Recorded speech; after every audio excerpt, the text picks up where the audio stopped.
कडे मंडळी, मुंबईत आलेले मराठा आंदोलक जी.आर. आणि गुलाल अंगावर घेऊन परतले, पण चित्त्याच्या वेगानं काढलेल्या सरकारी जी.आर.च्या अंमलबजावणी सरकारी चालीनं होण्याची शक्यता आहे। सरकारी चाल म्हणजे काय हे तुम्हा सुज्ञ प्रेक्षकांना वेगळं सांगायची गरज नाहीये। मी हे का म्हणतोय तर त्याचं कारण आहे, मराठा उपसमितीचे अध्यक्ष असलेले राधाकृष्ण विखे पाटील यांनी एक वक्तव्य केलं। जरांगे पाटलांनी सरकारला 17 तारखेचा अल्टिमेटम दिला, नाहीतर मुंबईचा दाना पाणी बंद करू असं म्हणाले। त्यावर धीर धरा, अंमलबजावणीला वेळ लागेल असा धीराचा सल्ला विखे पाटलांनी जरांगे पाटलांना। त्यामुळे तातडीनं प्रमाणपत्र वाटप होईल असं वाटत नाहीये। याचं कारण कायदेशीर अडचणी आहेत की ओबीसी नेत्यांचा दबाव आहे हे मात्र स्पष्ट होऊ शकलेलं नाहीये।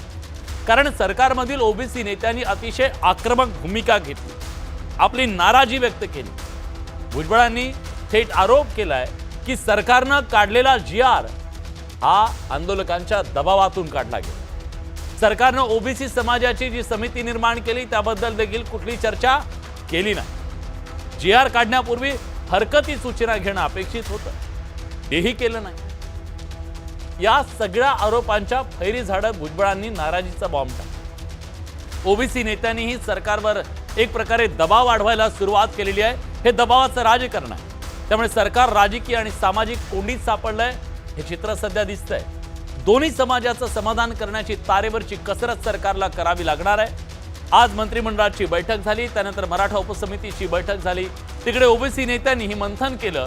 त्यामुळे राज्याच्या राजकीय आणि सामाजिक पटलावर मोठी घुसळण सुरू आहे आणि त्यातून कुणाच्या हाती काय लागलं हे अद्याप तरी कळत नाहीये।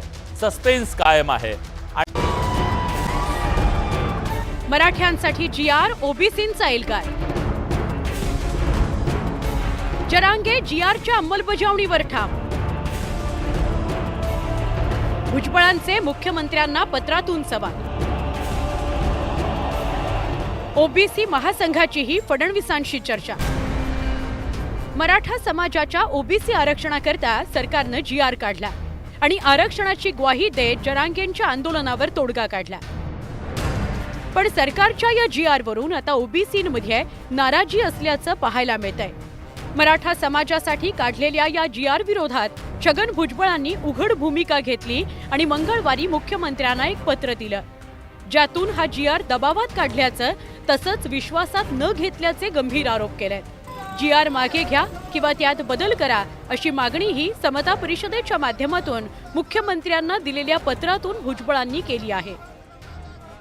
हे सगळं तुम्ही 2/9चा हा जो जी.आर. जो आहे तो काढला, तो प्रचंड दबावाखाली जे एज्युटेशन सुरू होतं त्या एज्युटेशनमुळे त्या प्रचंड दबावाखाली तुम्ही तो काढलेला आहे।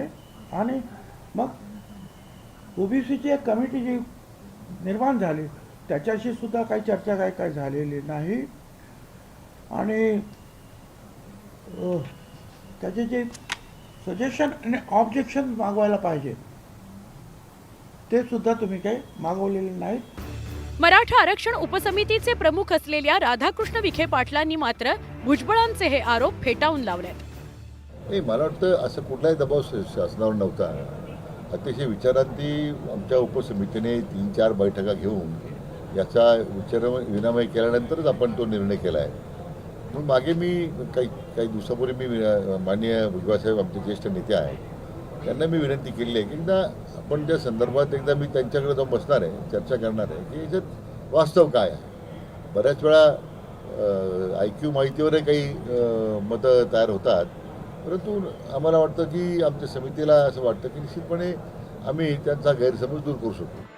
त्याचवेळी राष्ट्रीय ओबीसी महासंघासोबत राज्य सरकारच्या ओबीसी विभागाची महत्त्वाची बैठक मंगळवारी झाली।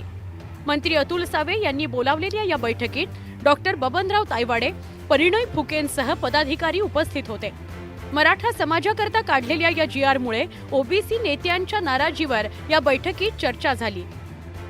राज्याचे मुख्यमंत्री देवेंद्र फडणवीस साहेबांनी पण केलं की ओबीसीच्या आरक्षणावर या जी.आर.चा कुठल्याही प्रकारचा फरक पडणार नाही आणि त्याच्यामुळे त्या पत्राने त्यांना त्यांच्याशी चर्चा झाली आणि ते त्यांनीही सगळ्यांनी मान्य केलं।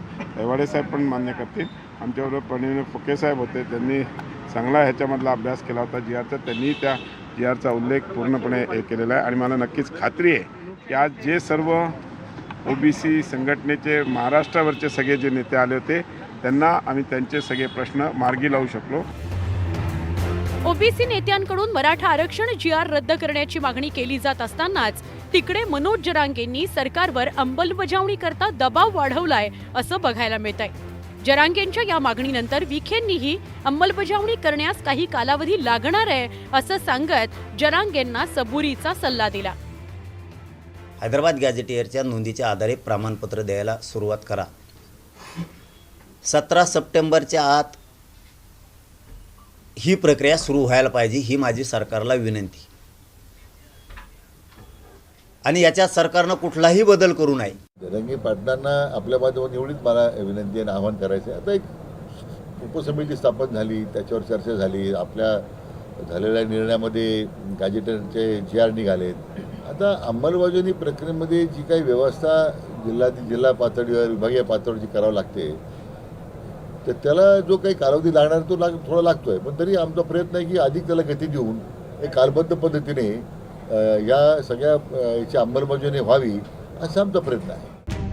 मराठा समाजाच्या ओबीसी आरक्षणाच्या मागणीवर सरकारनं GR काढून तोडगा काढला खरा, पण या GRनं ओबीसी नाराजीचा नवा तिढा निर्माण झालाय. त्यामुळे सरकार ओबीसी नेत्यांना आणि आंदोलकांना कसं समजवणार आहे? GRची अंमलबजावणी होताना किती मराठ्यांना ओबीसी प्रमाणपत्र मिळणार आहे? जरांगे म्हणतात तसं सगळ्या मराठ्यांना कुणबी प्रमाणपत्र मिळणार आहे का, याकडे सगळ्यांचं लक्ष लागलंय. शरद जाधव, न्यूज 18 लोकमत, मुंबई.